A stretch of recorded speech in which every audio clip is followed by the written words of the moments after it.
Bapak Ibu yang dikasihi dalam Tuhan, senang sekali bisa berjumpa di bulan Juni, pertengahan tahun yang luar biasa. Kita sudah melewati dan kita percaya ada banyak karya Tuhan yang terjadi ajaib dalam kehidupan kita.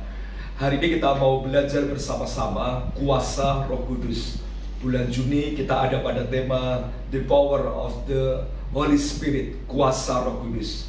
Dan saya mendorong setiap kita semua untuk selalu bergantung kepada Roh Kudus.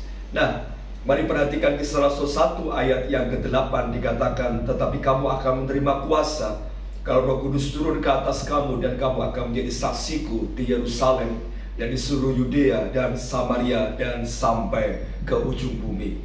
Saudara, Yesus sudah naik ke sorga, tapi menariknya adalah sebelum Yesus naik ke sorga, Yesus memberikan pesan yang luar biasa kepada murid-muridnya.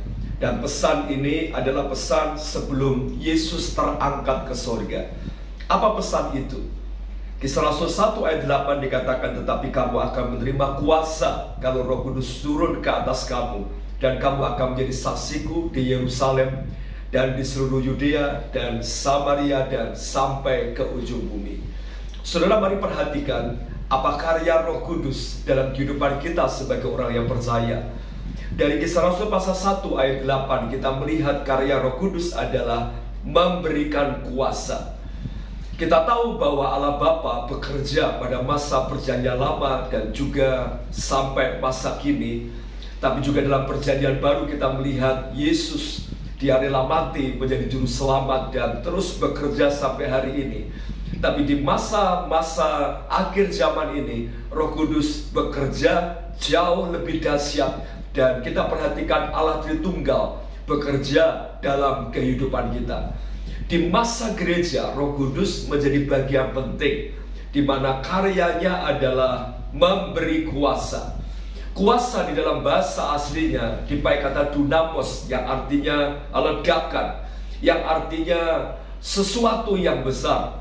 Dari kata dunamos kita kenal kata dinamit, yang kita tahu bahwa dinamit adalah punya daya ledak yang luar biasa. Roh Kudus diberikan Bapa, diberikan Yesus kepada kita sebagai bagian melanjutkan tugas Bapa membangun gereja di dunia. Saudara, ini sesuatu yang menarik. Kenapa? Kalau saudara perhatikan Roh Kudus pada perjanjian lama, mereka tinggal hanya kepada orang-orang pilihan.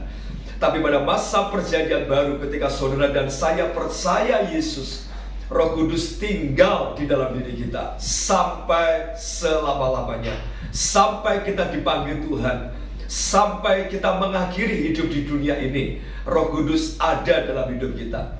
Namun pertanyaannya adalah, untuk apa Roh Kudus ada dalam kehidupan kita? Ataukah Roh Kudus ada dalam kehidupan kita supaya kita bisa punya banyak karunia? Meskipun memang itu juga karya Roh Kudus. Tapi saudara, awal mula Roh Kudus dicurahkan adalah pesan Tuhan Yesus sebelum naik ke sorga, tetapi kamu akan menerima kuasa kalau Roh Kudus turun ke atas kamu, dan kamu akan menjadi saksiku di Yerusalem, di seluruh Yudea dan Samaria dan sampai ke ujung bumi.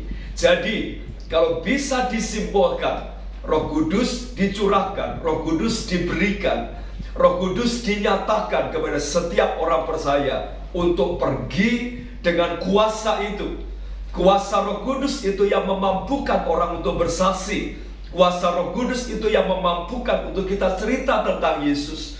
Kuasa Roh Kudus itulah yang memberikan kita kekuatan, keberanian untuk menceritakan tentang Yesus. Kenapa? Karena Roh Kudus itu diam di dalam diri kita.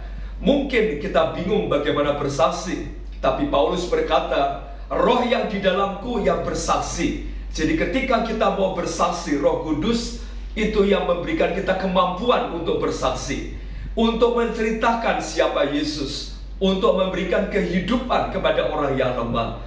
Jadi hari ini siapapun di antara kita, Roh Kudus bukan hanya tinggal kepada orang-orang yang di mimbar saja atau para pendeta. Roh Kudus tinggal kepada setiap orang percaya. Tapi menariknya adalah Roh Kudus bukan hanya sekedar tinggal diam, tidak berkarya, tidak bekerja. Yang Tuhan mau adalah bagaimana setiap kehidupan kita mengkaryakan Roh Kudus. Jangan biarkan Roh Kudus diam saja. Jangan biarkan Roh Kudus tidak berkarya. Berapa banyak orang Kristen dalam dirinya ada Roh Kudus, tapi tidak punya potensi yang besar, tidak punya potensi yang luar biasa. Hidupnya biasa-biasa. Kenapa? Karena tidak mengoptimalkan Roh Kudus yang ada di dalam dirinya. Roh Kudus diberikan supaya saudara dan saya menjadi saksi bagi keluarga, bagi perusahaan, bagi orang-orang di sekitar kita, bagi rekan-rekan sekolah, bagi semua orang, bersaksi tentang Yesus, bersaksi tentang keselamatan, dan mereka yang mendengar, mereka dijamah oleh Tuhan. Itu sebabnya hari ini saudara silakan di-sharingkan.